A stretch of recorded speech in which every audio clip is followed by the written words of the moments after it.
So LeBron is basically on his own for the beginning of this season because Isaiah Thomas, as we talked about, had the hip injury that he suffered. Yeah. Right?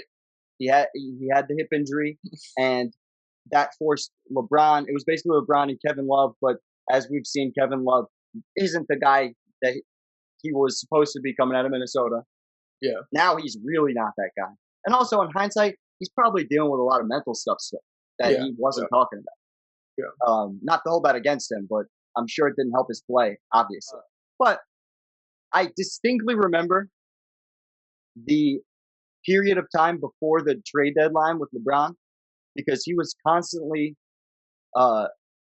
just being a petulant child with the roster.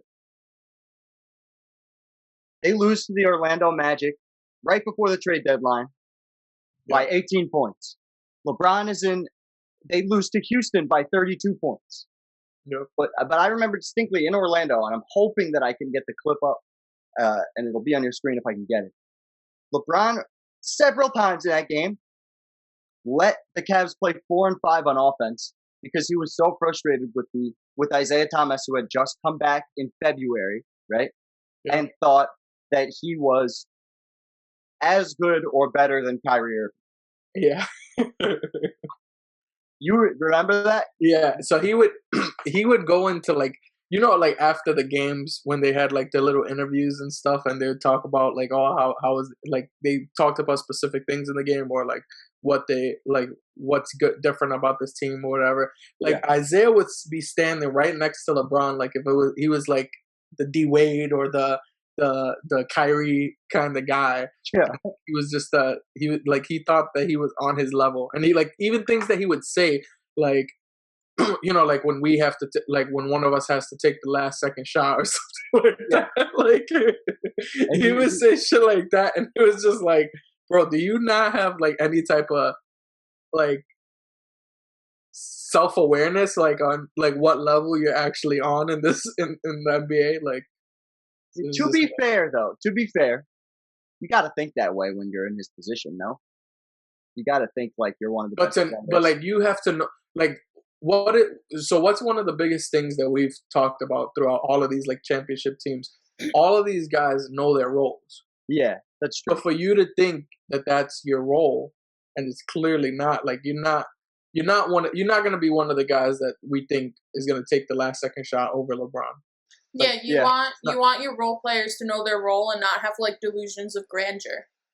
Yeah, exactly. Like, so him doing that is just makes you know, like, all right, this is not going to work. Yeah. So, like I said, versus the Magic, right? In Orlando, they lose by 18. LeBron's letting them play 4 and 5. He's just fed up with Isaiah Thomas. Quotes come out saying, "We need a fucking playmaker," right? LeBron just looks totally defeated. That leads to LeBron versus Minnesota. Yeah. So, and this is like adding to the Kyrie leaving stuff. Like, look at how LeBron's going to the media, like keep pushing his narrative or like force, like, because he's kind of forcing the team through the media. You know what I mean? Like he's using it as his tool, really. Yeah. And that was like what was very stressful for Kyrie, I think. And then obviously we know that it was very stressful for Kevin Love as well. And yeah, that's very true. But I think before this game, LeBron found out that they were going to make moves at the deadline and they were going to get a trade situation to happen because he comes out in a completely different mode than he did in the previous game, in the previous few games. He came out inspired. He came out quick, attacking the basket, shit like that. Yep. He finishes this game versus a Minnesota team that was coached by Tom Thibodeau, was becoming like a modified version of the Bulls team that had given LeBron problems in years past. Yeah. Right? And he comes out and he blocks Jimmy Butler, which I'm going to get to. I remember this game. He must have known. He definitely knew about the trade before they happened, I think. Yeah, I mean, he was controlling most of this shit. So yeah. The next day after this, they trade Isaiah Thomas. They trade Dwayne Wade, who was on this team. They traded like Did Wade go back? Wade went back to Miami, right? there's the buzzer beater. Bang. Yeah, they traded him for like a second round pick. Yeah. Look how he doesn't even acknowledge Isaiah Thomas. Lets Isaiah Thomas walk right by him. It's one of the funniest videos. But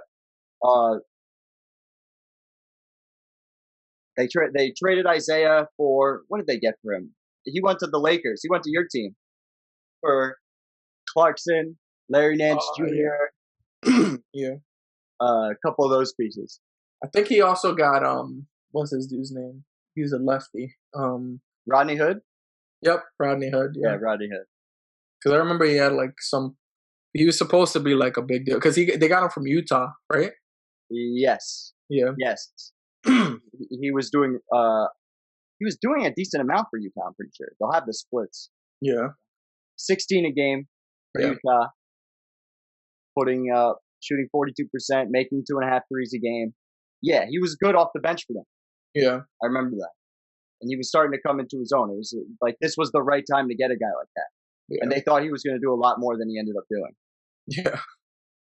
He ended up basically the biggest thing that they got in these trades was a reinvigorated LeBron James back on their team. Yeah. Instead of a guy that was just fed up with the entire system. Yeah.